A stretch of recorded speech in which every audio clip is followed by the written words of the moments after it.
Hello दोस्तों, कैसे मस्त होंगे, मजे से होंगे, अपने अपने घरों पर होंगे और अपनी पढ़ाई कंटिन्यू कर रहे होंगे। चलिए, मैं गुप्ता आप सबका स्वागत करता हूँ आज के इस बेहतरीन से लेक्चर पर, जहां आज हम लोग डिस्कशन करने वाले हैं आप सबके साथ मिल करके। भाई, द्विघात समीकरण का जो हमारा अगला लेक्चर, मतलब जो दो लेक्चर्स हमारे ख्याल से हो चुके हैं, तीसरा लेक्चर है आज ये।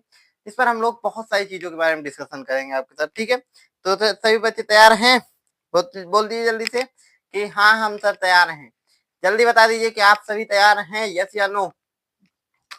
यस या नो, यस या नो, यस या नो। चलिए ठीक है, तो चलिए ध्यान से देखिएगा, ध्यान दीजिएगा। बहुत सारे क्वेश्चन हम लोग करने वाले हैं आज की क्लास पर, ठीक है।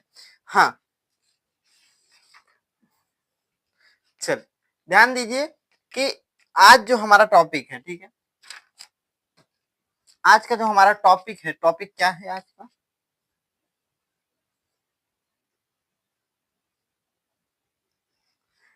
कल हम लोगों ने द्विघात बहुपद के जो हैं वो मूल निकालना सीखे थे, ठीक है। द्विघात बहुपद के क्या किए थे? मूल निकालना सीखे था। और आज हम लोग क्या जानेंगे? द्विघात बहुपद के जो मूल ही हैं उनको फॉर्मूले के थ्रू कैसे निकाल सकते हैं, ठीक है। द्विघात बहुपद के जो मूल हैं उनको फॉर्मूले के थ्रू कैसे निकाल सकते हैं। जैसे हमने एक फॉर्मूले का जिक्र किया था कि फॉर्मूला क्या होता है, जिसका नाम है सीरी धाराचार सूत्र, ठीक है। आज सबसे पहले इसके बारे में बात करेंगे, टॉपिक नंबर 1 की, ठीक है। फिर उसके बाद टॉपिक नंबर दूसरा जो हमारा होगा वो क्या होगा? विविक्त कर की बात करेंगे।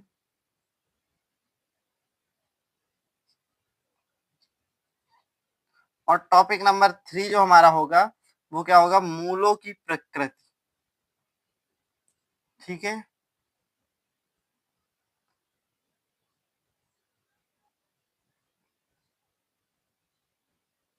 मूलों की प्रकृति होगा कि लिख लीजिएगा, ठीक है। आज हम इन तीन टॉपिक्स के बारे में बात करेंगे, ठीक है। सबसे पहले श्रीधराचार्य सूत्र क्या होता है वो जानेंगे, फिर विविक्तकर के बारे में पढ़ेंगे, फिर मूलों की प्रकृति पढ़ेंगे, ठीक है। लगभग ऑलमोस्ट आज ये सारी चीजें हम कवर करने वाले हैं। फिर उसके बाद जो हमारा अगला लेक्चर आएगा, जो कि लगभग लगभग लास्ट लेक्चर होगा, ठीक है, मतलब इसके नेक्स्ट लेक्चर, ठीक है, यानी यहाँ लिखे दे रहे हैं नेक्स्ट क्लास पर। फिर हमारा सिर्फ एक चीज बचेगा, वो क्या होगा? Theory based question, theory based question,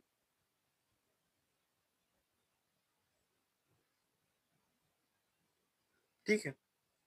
जो कि हमारे कुछ क्वेश्चंस होंगे 4.1 के, कुछ क्वेश्चंस होंगे 4.2 के, और कुछ क्वेश्चन होंगे 4.3 के, ठीक है।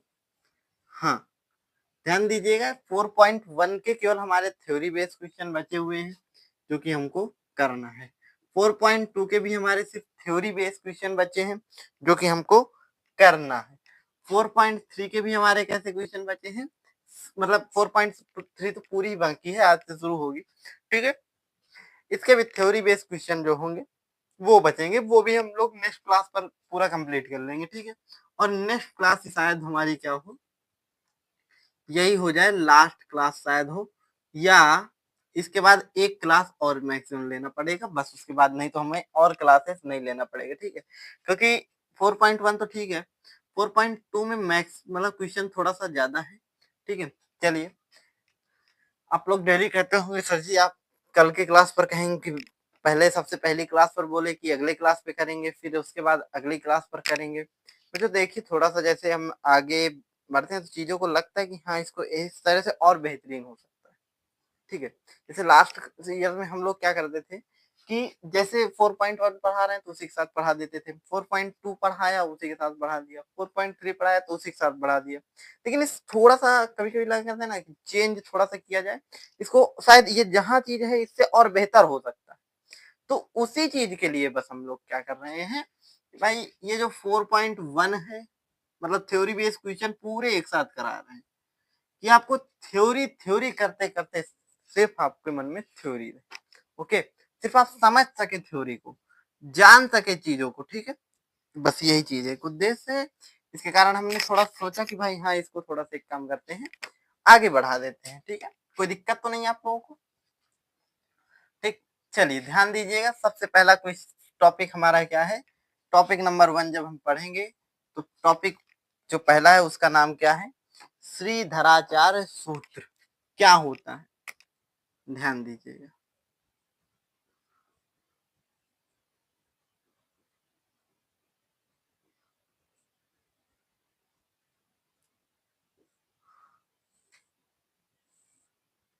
नंबर 1 ध्यान दीजिए, श्रीधराचार्य सूत्र जो हमारा होता है वो होता है x बराबर b plus minus under root में B square minus 4ac upon पे 2a। ध्यान दीजिएगा, क्या होता है हमारा सूत्र कि भाई अंडर रूट में क्या होता है, बी स्क्वायर माइनस 4ac, ठीक, ठीक, बी प्लस माइनस 4। ध्यान दीजिए, ये हमारा क्या होता है, सूत्र होता है द्विघात, मतलब इसको क्या बोलते हैं हम लोग, इस फॉर्मूले को बोलते हैं श्रीधराचार्य सूत्र, ठीक है। अब इसको करेंगे कैसे, ध्यान दीजिए। यहाँ जब आप करते हैं तो आपका जो समीकरण का मानक रूप होता है क्या होता है, A X square plus B X plus C बराबर 0। आप समीकरण की मतलब इससे करते हैं तुलना, ठीक है। तो यहाँ से जो ए की वैल्यू है वो आप यहाँ रखते हैं ए पर, जो आपकी v की वैल्यू है वो आप यहाँ रखते हैं और यहाँ रखते हैं, ठीक है। और जो आपकी c की वैल्यू है वो आप यहाँ रखते हैं, ठीक। और a की वैल्यू आप यहाँ भी रखेंगे, ठीक है। तो ये हमारा जो होता है श्रीधराचार्य जी का सूत्र होता है, जो कि बेहतरीन सा एक सूत्र है, ठीक है। तो इससे आप क्या कर सकते हैं, मूल निकाल सकते हैं, ठीक है। समीकरण के मूल ज्ञात कर सकते हैं।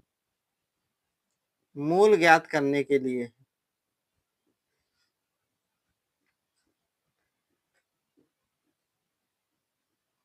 ठीक है। अब ध्यान दीजिएगा, तो ये फॉर्मूला आपका है, लेकिन सिलेबस में हम हटा दिया गया है शायद इस बार, मतलब सिलेबस से शायद हटा हुआ है, जब क्योंकि इसके बेस पर क्वेश्चंस नहीं है, न्यू एनसीईआरटी क्वेश्चन, ठीक है। अब जैसे दूसरा टॉपिक हमारा क्या है, विविक्त कर।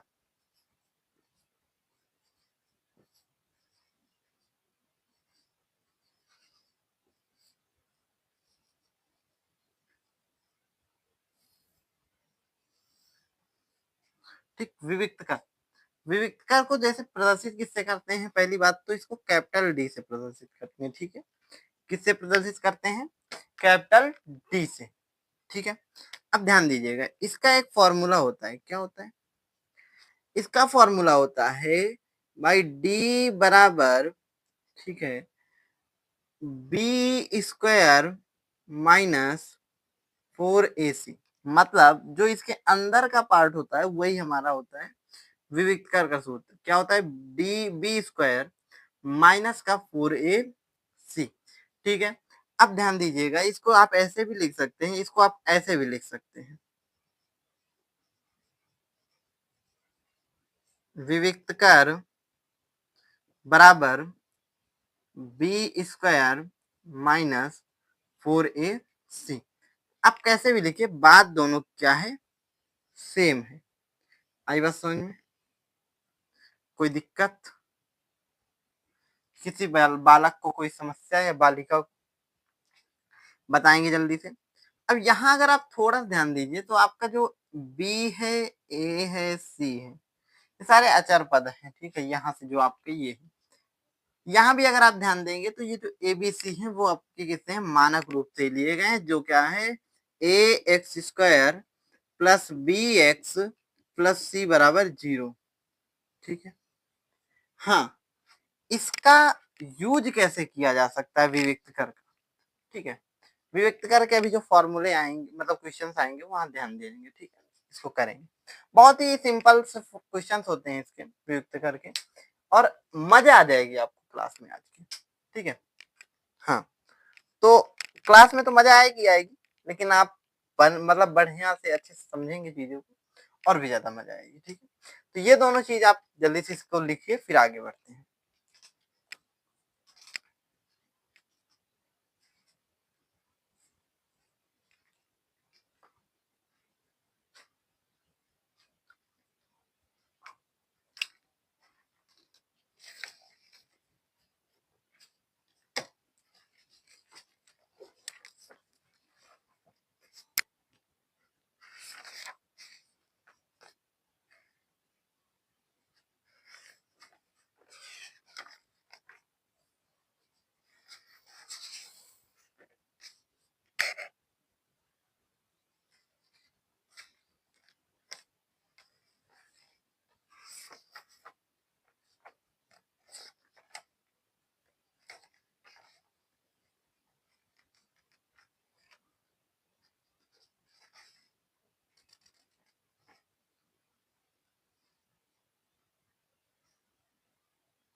ध्यान दीजिए आप, यहाँ तक नोट हो गया सभी का। चलिए अब हम लोग बात करने वाले हैं आगे।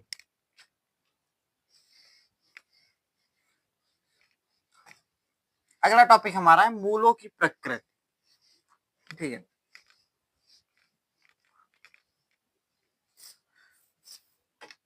ध्यान दीजिएगा, अभी आपने पढ़ा एक फॉर्मूला क्या, कि भाई डी बराबर होता है बी स्क्वायर माइनस 4ac, ठीक है। इसको याद रखिएगा अभी, क्योंकि हम लोग अब आगे पढ़ने वाले हैं मूलों की प्रकृति। क्या पढ़ेंगे? मूलों की प्रकृति। तो मूलों की प्रकृति क्या है ये ध्यान दीजिएगा। मूलों की प्रकृति में सबसे फर्स्ट नंबर पर आता है भाई, क्या है जो सबसे पहली चीज, कि यदि जो हमारा है, आप यहाँ चाहे तो लिखिए बी स्क्वायर माइनस 4ac का मान यदि हमारा 0 से क्या है बड़ा है, ठीक है। तीन कंडीशन यहाँ बनेगी, फर्स्ट, सेकेंड और थर्ड। एक कंडीशन जहां बी स्क्वायर माइनस 4ac का मान क्या होगा, 0 से बड़ा होगा। एक कंडीशन होगी बी स्क्वायर माइनस 4ac का मान जो है 0 के बराबर होगा। एक कंडीशन बनेगी जहां बी स्क्वायर माइनस 4ac का मान 0 से छोटा होगा। आई बात समझ में? ये तीन कंडीशन हमारे पास है। तो तीनों कंडीशन में क्या होगा, ध्यान दीजिएगा। यहाँ आप चाहे तो यदि लगा सकते थे थोड़ा सा लिखने के लिए, यदि बी स्क्वायर माइनस 4ac का मान 0 से क्या हो बड़ा, और यहाँ भी लिख लीजिए यदि बी स्क्वायर माइनस 4ac का मान क्या हो 0 से बराबर हो, और यहाँ बी स्क्वायर माइनस 4ac का मान 0 से क्या हो छोटा। तो यहाँ इस केस पर क्या होंगे, यदि बी स्क्वायर माइनस 4ac 0 से क्या है छोटा है, तो दो भिन्न वास्तविक मूल होंगे। वास्तविक मूल होंगे, ठीक है। मतलब आपको दो मूल मिलेंगे जो कि वास्तविक होंगे, और कैसे होंगे, भिन्न होंगे। मतलब इसी को कह सकते हैं मूल वास्तविक या वास्तविक मूल,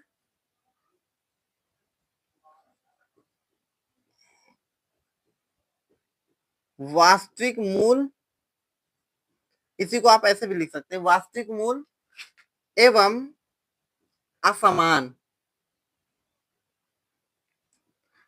असमान लिख लो या भिन्न लिख लो, ठीक है।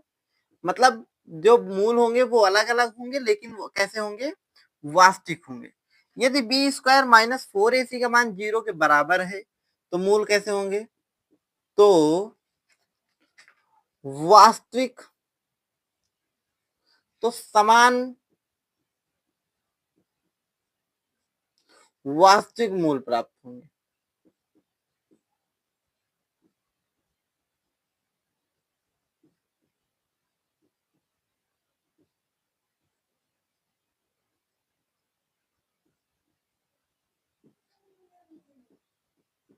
ठीक, कैसे मूल प्राप्त होंगे, तो समान वास्तविक मूल प्राप्त होंगे।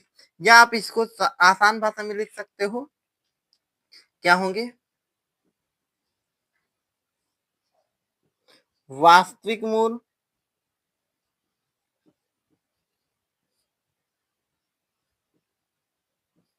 वास्तविक मूल, ठीक है, वास्तविक मूल एवं समान,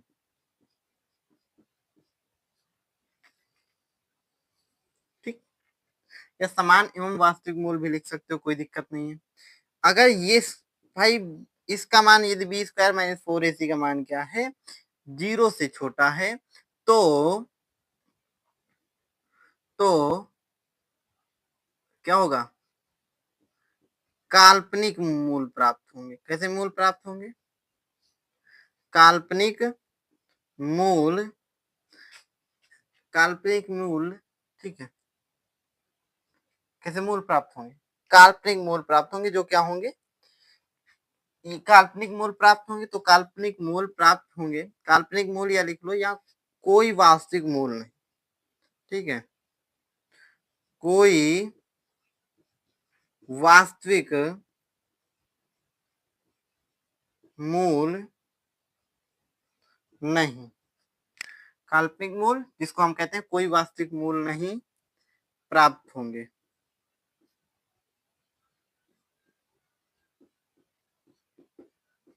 ठीक, तो ये रहा हमारा जो है क्या है, ये मूलों की प्रकृति है। और कभी कभी आपको इन्हीं के सहारे जो है मूल निकालने के लिए भी बोल देता है कि भाई आप केवल प्रकृति के बेस पर आप निकालिए। हाँ, एक चीज और बता दें कि आप ये जो ये चीज लिखी हुई है, इस पूरे चीज को आप चाहें तो ऐसे लिख सकते हैं, डी का मान क्या हो, 0 से बड़ा। अब डी का मान लिख सकते हैं, यहाँ लिख सकते हैं डी बराबर 0, इस पूरे की जगह, इस पूरे की जगह आप क्या लिख सकते हैं कि भाई डी का मान क्या हो, 0 से छोटा हो। तो आप ये चीजें भी लिख सकते हो। अब बात करते हैं इसके आगे, तो ये चीजें नोट करिए, फिर आगे बात।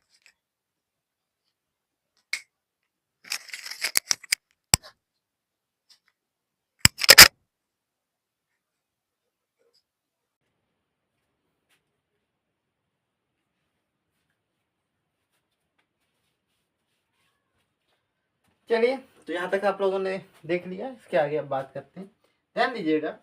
यहाँ तक सभी बच्चों को नोट हो गया।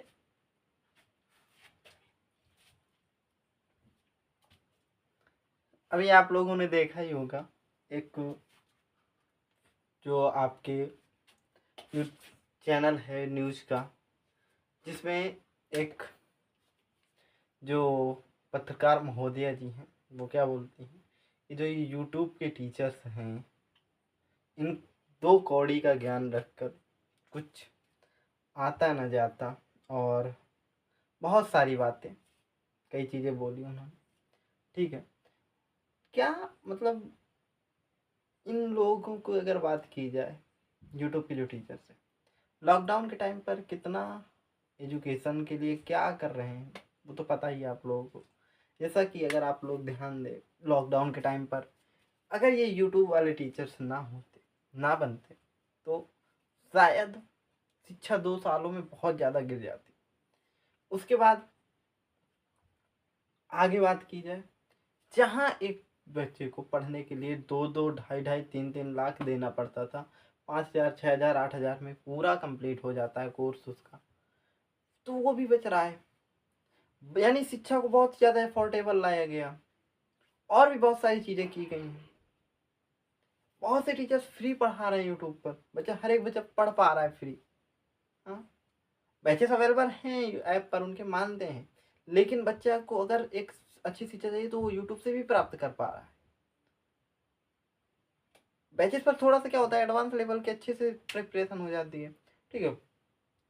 अन्यथा आप यूट्यूब से भी बहुत ज़्यादा कंटेंट है, बट यूट्यूब में क्या है, सारी चीज़ें भड़कना पड़ता है आपको, और एक जो बैच होता है उस पर आप सिर्फ क्या करते हैं भाई, आप जैसे क्लास 10th का बैच है तो यहाँ सिर्फ वही चीज़ें आपको पढ़ने को मिलेंगी जो आपके सिलेबस में। अब यूट्यूब पर आपको भंडार पड़ा है, वो आप जाकर पढ़ेंगे तो वहाँ थोड़ा सा आपको डिस्ट्रैक्शन बहुत ज़्यादा फील होगा, ठीक। थोड़ा सा पैसा लगा करके आप पढ़ते हैं तो ये बेहतरीन बन जाते हैं।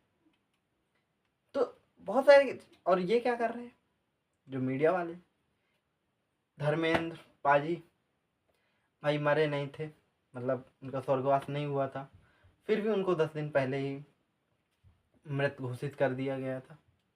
हाँ, और बहुत सारी 2000 की नोट में चिप लगी हुई है, क्या क्या नहीं किया। हाँ, मेलोडी पर चर्चा हो रही है, तो बहुत सारी चीज़ें हैं जो कि वो हमारे, चलिए हटाइए, हमारी बात से बाहर है वो, हम बात करते हैं, इस पर आते हैं, ठीक है।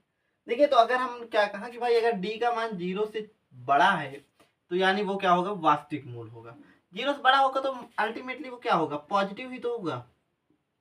0 के बराबर होगा तो बराबर, ये तो निगेटिव हो जाएगा। तो मतलब एक चीज ये याद रखिए कि 0 से बड़ा का मतलब यहाँ क्या है, 0 से बड़ा का मतलब क्या है कि मूल क्या होना चाहिए भाई, मूल होना चाहिए धनात्मक,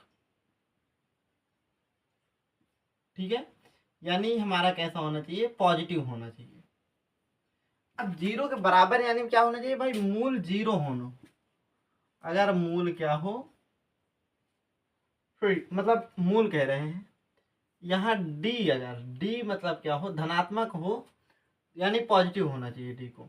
यहाँ भी क्या होना चाहिए भाई, डी का मान क्या होना चाहिए, 0 के बराबर होना चाहिए। सिंपल अगर बात में हम बात करें तो डी का मान क्या होना चाहिए, 0 होना चाहिए।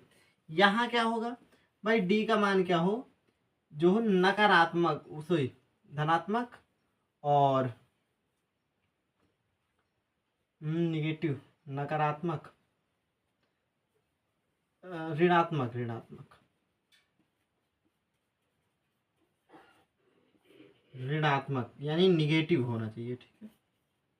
तो ये सारी चीजें जो हमारा है, जब डी का मान पॉजिटिव होगा तो दो भिन्न वास्तविक मूल होंगे। मतलब अगर हमारा मान धनात्मक है, ठीक है, तो दो भिन्न वास्तविक मूल होंगे। अगर डी का मान हमारा क्या है, समान है, तो भाई मूल क्या होंगे, समान होंगे, मतलब एक ही मूल प्राप्त होगा, ठीक है। अभी जब कभी करते हो गुणनखंड तो x के जब दो मान आते हैं तो दो में से दोनों ही समान आ जाते हैं, जो यहाँ होगा वही वो उधर होता है। उसी तरह यहाँ क्या होगा भाई, दोनों अलग अलग आएंगे x के मान। और यहाँ क्या होगा, काल्पनिक मूल, कोई वास्तविक मूल नहीं होगा, ठीक है, मतलब कोई वास्तविक मूल नहीं प्राप्त होगा, ठीक है, काल्पनिक मूल प्राप्त होता है, ठीक है। हाँ, काल्पनिक मूल क्या होता है वो अभी आगे डिस्कशन करेंगे, ठीक। कुछ चीजें और हैं जो इसके बारे में हमको जानना है, पहले इसको आप लोगों ने नोट कर ही लिया होगा, जो ये एडिशनल था वो नोट कर लीजिए, फिर इसके बाद आगे बात करते हैं।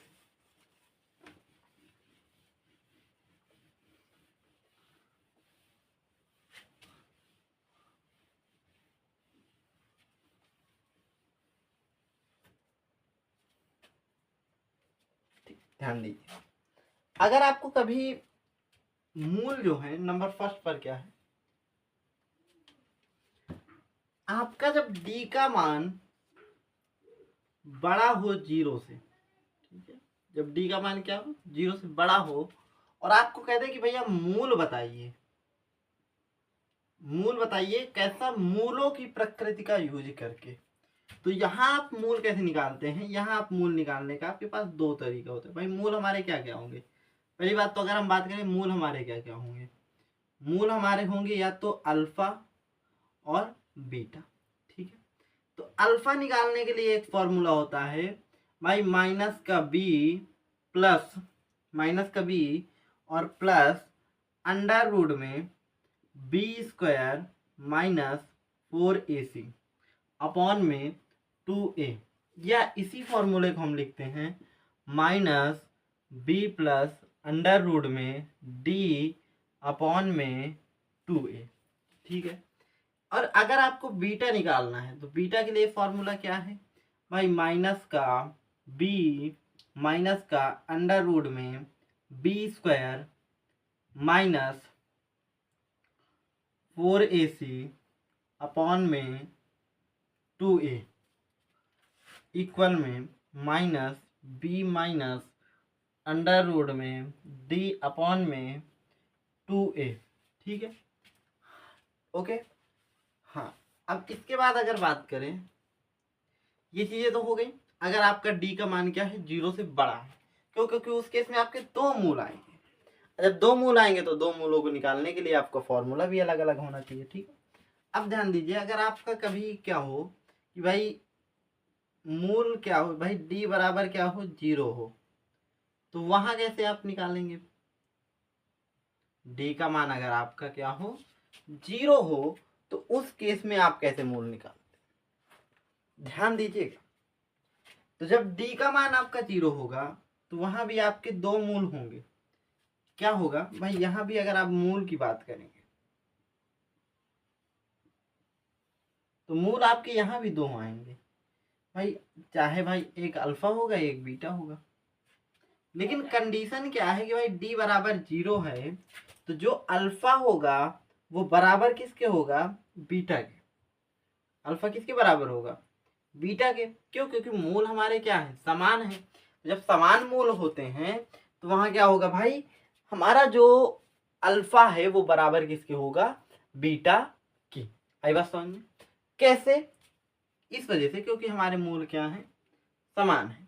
ठीक है, अब हमारा जैसे d बराबर 0 हो तो क्या फॉर्मूला है, इसका फॉर्मूला है अल्फा बराबर माइनस का b अपॉन में 2a। क्या होगा, माइनस का b अपॉन में 2a। ठीक, ये होता है फॉर्मूला किसका, जब हमारा क्या होगा, मूल हमारा क्या होगा भाई, d बराबर 0 होगा। ठीक है, कैसे ये फॉर्मूला कैसे आया, ध्यान दीजिएगा। अगर हम बात करें, और यहाँ बीटा बराबर भी आप इसको चाहे तो ऐसे लिख सकते हैं, बराबर बीटा। ठीक है, या आप इसी फॉर्मूले को ऐसे भी लिख सकते हैं, अल्फा बराबर माइनस का b अपॉन में 2a। ठीक है, कॉमा बीटा बराबर माइनस का b अपॉन में 2a। ठीक है, आप दोनों तरीके से कर सकते हैं। ध्यान दीजिए, यहाँ हमने कहा कि भाई d बराबर क्या है, 0। ठीक है, d बराबर क्या है, 0। ये हम किसी भी एक फॉर्मूला अल्फा के लिए अल्फा वाला फॉर्मूला यूज करते हैं। क्या होता है, माइनस का b प्लस का अंडर रूट में 4ac, या इसी को हम लिख देते हैं d, डायरेक्ट लिख देते हैं। ठीक, अपॉन में क्या है, 2a। अब ध्यान दीजिए, यहाँ d की वैल्यू क्या है, 0 है, यहाँ क्या आ गया, माइनस का b अपॉन में 2a, और यहीं से हमारा फॉर्मूला बन जाता है। अगर हम बीटा की बात करेंगे तो बीटा के लिए फॉर्मूला क्या होगा, b² माइनस का अंडर रूट में d अपॉन में 2a। तो क्या हो जाएगा, तो b आएगा यहाँ। ठीक, यहाँ क्या हो जाएगा भाई, d का मान यहाँ भी तो 0 है, तो यहाँ भी क्या आ जाएगा, माइनस का b अपॉन में 2a। ठीक है, दैट्स ऑल। ओके, चलिए, यहाँ तक समझ में आया सभी बच्चों को?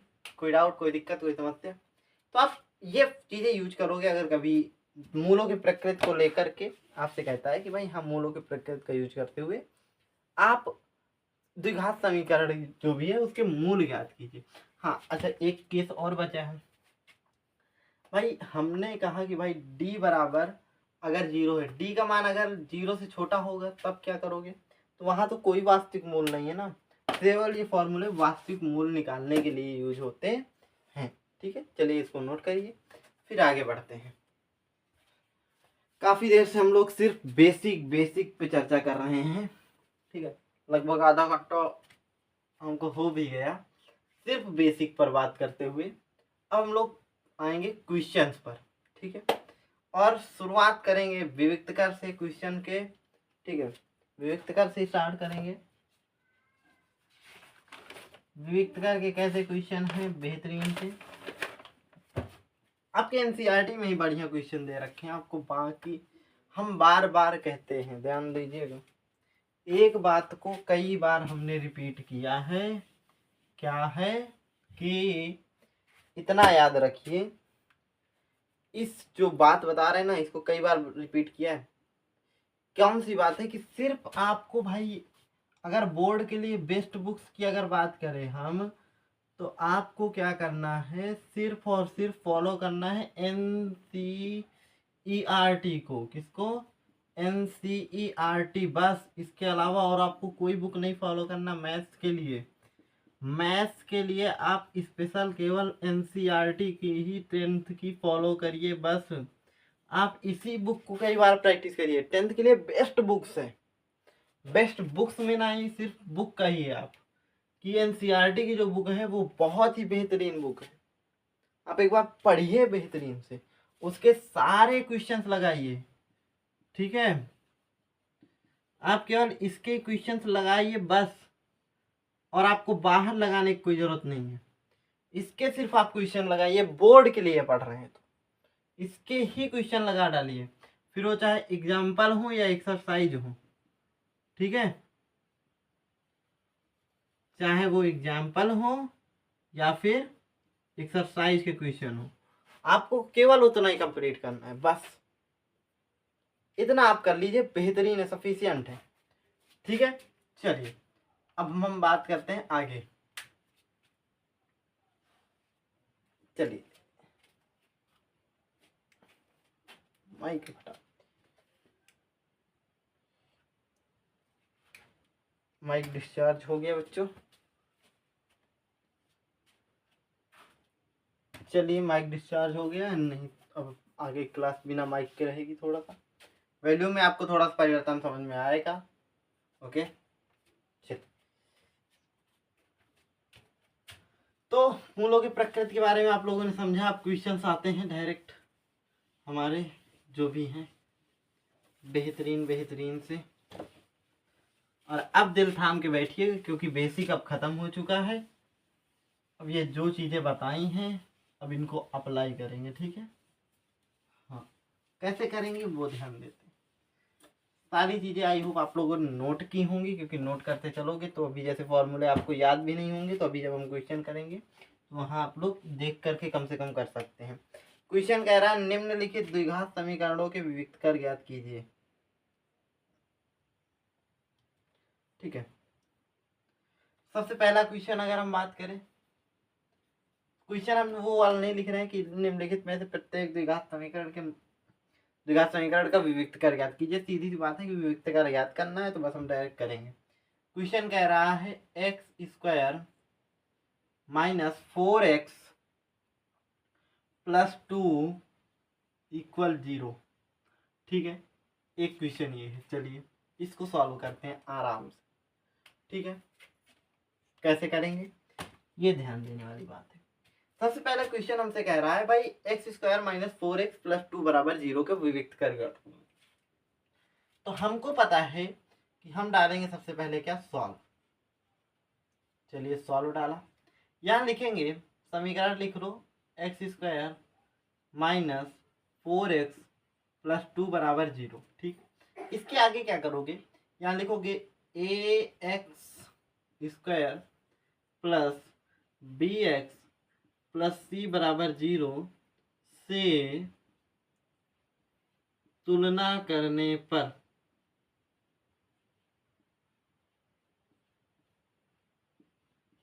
ठीक।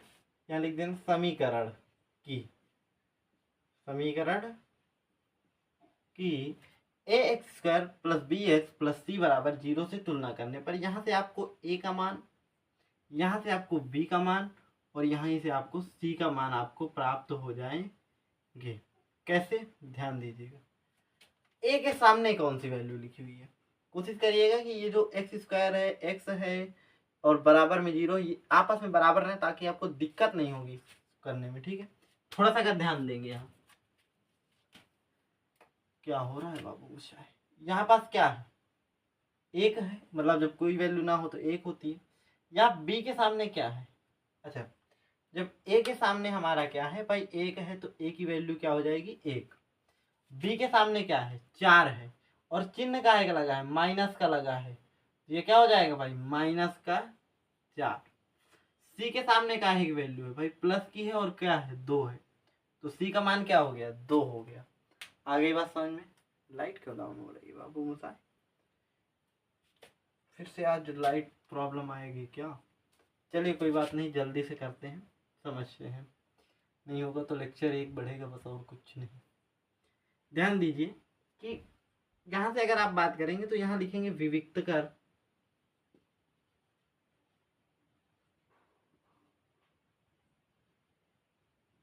बराबर क्या होता है सूत्र, बी स्क्वायर माइनस 4ac।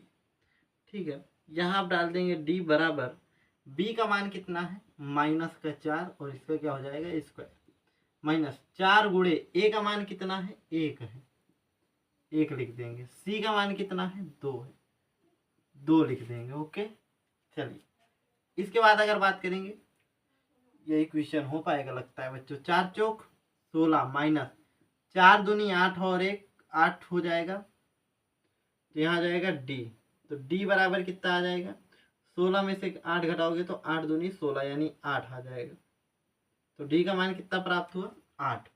तो यहाँ लिख दोगे विविक्त कर हमारा कितना है, 8 है। ठीक है, हाँ बस ये रहा हमारा सॉल्यूशन। ठीक है, देखिए थोड़ा सा जो लाइट्स हैं आप देख रहे होंगे पहले की अपेक्षा काफ़ी डाउन हो गई हैं, जो कि अब बैटरा तो चार्जेस नहीं है थोड़ा सा, हाँ क्योंकि पीछे भी और क्लासेस हुई हैं, और ये शायद लास्ट क्लास थी आज की जिसको रिकॉर्ड मतलब चल रही थी।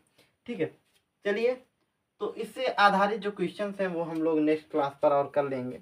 ठीक है, नेक्स्ट क्लास पर हम लोग विविक्तकर और मूलों के प्रकृति से रिलेटेड करेंगे। तो इस लेक्चर को थोड़ा सा एक बार पढ़ लीजिएगा, जो कॉन्सेप्ट पढ़ाया है उसको पढ़ लीजिएगा, जो कि आपको आगे क्लास के लिए हेल्पफुल रहेगा। ठीक है, विविक्तकर में ऐसे ही क्वेश्चन होने हैं, आप लोग जो है ट्राई करिएगा अगले लेक्चर में आने से पहले। ठीक है, जो साइड में पीडीएफ जो आपको लेक्चर के साथ पीडीएफ मिलती है, उस पीडीएफ पे हम डलवा देंगे विविक्तकर के क्वेश्चन। ठीक है, तो वो क्वेश्चन भी आप कर लीजिएगा। ठीक है, चलिए मिलते हैं आप सबके साथ अगले वीडियो पे, तब तक के लिए ta-ta bye bye, see you, जय हिंद जय भारत।